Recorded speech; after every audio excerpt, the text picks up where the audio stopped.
What's going on, guys? Apathetic here with all your tips, recommendations, and everything in between to make sure you guys are set up for success in the Crucible. And today I'm gonna be going over the best competitive Warlock build, and more specifically for the freelance playlist for all my solo players out there.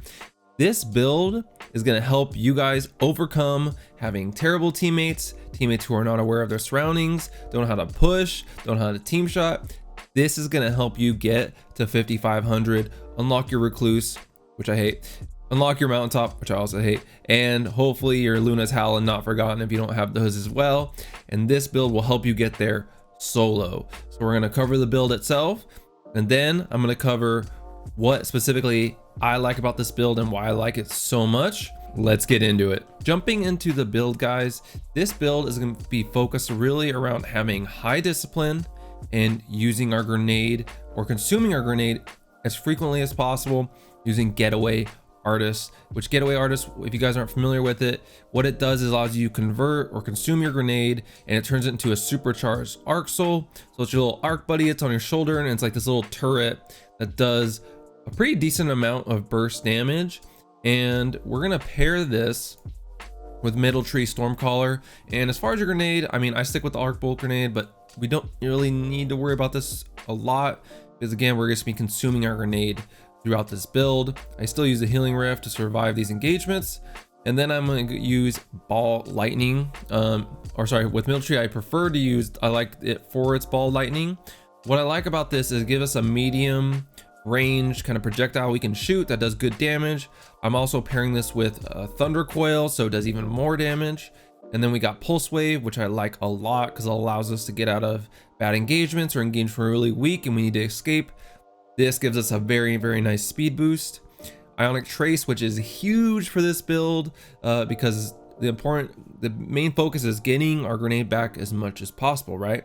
So Ionic Trace is going to give us a nice boost to our energy, our grenade energy, and melee energy and class energy. So that's going to be super key in us getting our grenade back even quicker. And then lastly, you have Chaos Reach as a super, which is, depending on who you ask, some people love it, some people hate it. I don't hate it, but it's pretty good for shutting down supers and getting like maybe 1 or 2 additional kills. Downside is you're basically blind while you're using it, but overall I like it for its shutdown capability.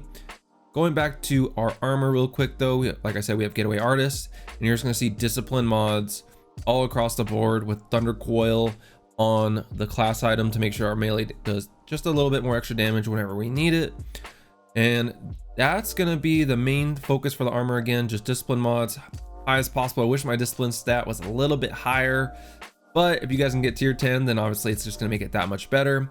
Moving on to our weapons and how these complement the Getaway Artist. So with the Getaway Artist and having that arc soul, it fires in bursts, so it does about 11 shots per burst. I think it's like 3 to 5 shots per burst, and you're talking 11 damage each burst, which is pretty nice. And I wanted to pair that with Crimson. The reason I'm pairing with Crimson is for a couple of reasons.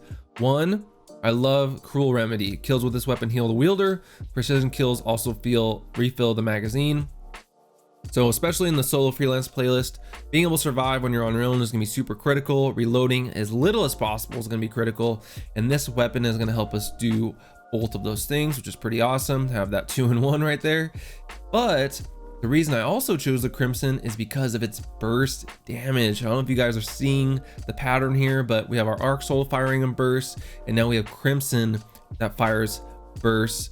And the reason I like that is because it allows us to do a ton of burst damage in that medium to close range with our Crimson and our Arc Soul, and it just absolutely shreds, guys. I love how fast you can kill. Crimson optimally already has a pretty good time to kill, but then you throw in the damage from your Arc Soul and it just completely overpowers your opponents, and they get totally thrown off by the damage coming in from the Arc Soul on top of the damage you're doing from your Crimson. Paired that with my Retold Tale, and you can really use kind of whatever you want in this second slot. I just chose my Retold Tale because I like it for quick draw, but I also like it because with the Arc Soul doing a little bit extra damage, it increases your ability to, or your distance that you could one-shot kill someone with your shotgun, because some damage is already going to be done from your Arc Soul, and then the amount of pellets you need to land to get that kill is going to be less because you don't need to do as much damage. And as far as like the hammerhead, I just have this here again because I honestly don't even use heavy.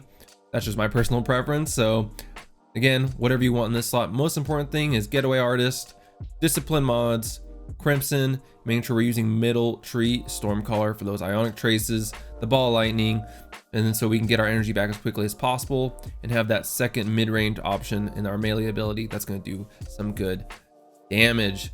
So let's move on from talking about the build itself, but talking about what this build actually does for you in competitive, specifically in the solo playlist, so we can help all my solo homies get to 5,500. Getting into why I love this build for the survival freelance playlist is that someone addresses one of my biggest pain points, and I know you guys are gonna feel me on this, and that's terrible teammates.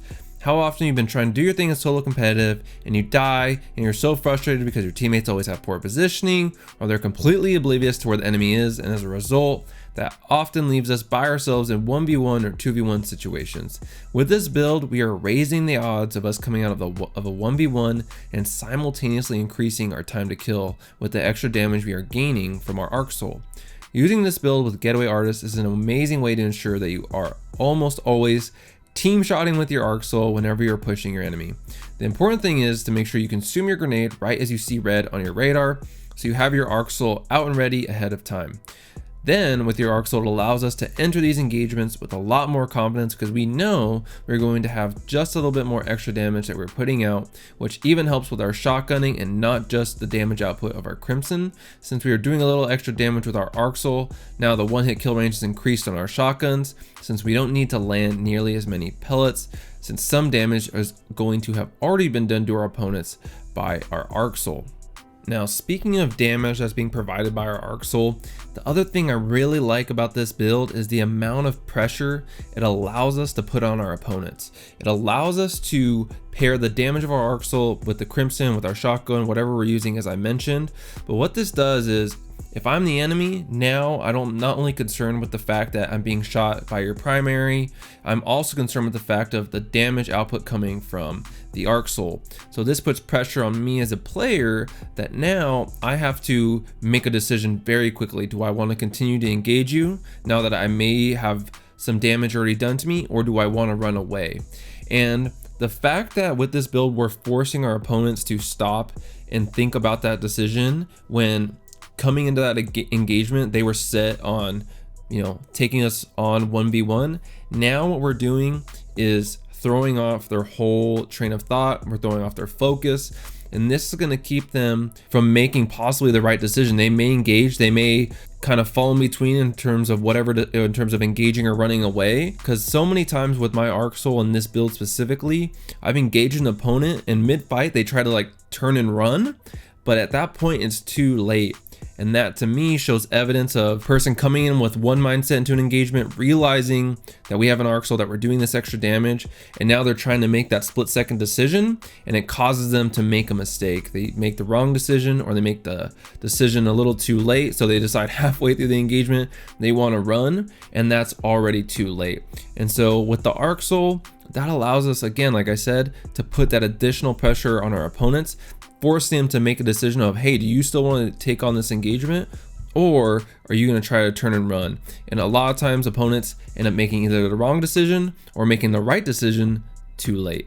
The last thing I really like about this build, guys, is how diverse it is. And what I mean by that is, with my previous build involving Devour, that build was really tailored around being very aggressive. It rewarded aggressive playstyle, pushing in hard so you can just string a bunch of kills together.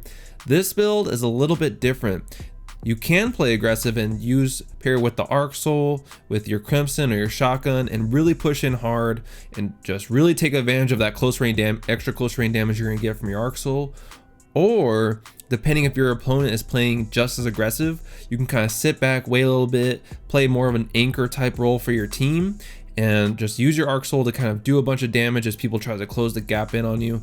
And that's what I really like, is you don't have to play one way to really get the most out of this build. It's kind of really up to you how you want to play, as long as you constantly are reminding yourself to have that Arc Soul up. But with that, guys, I hope you enjoyed this video, and if you did, make sure you like, share, and subscribe, as it's a free way to support me, and I'll catch you guys in the next one.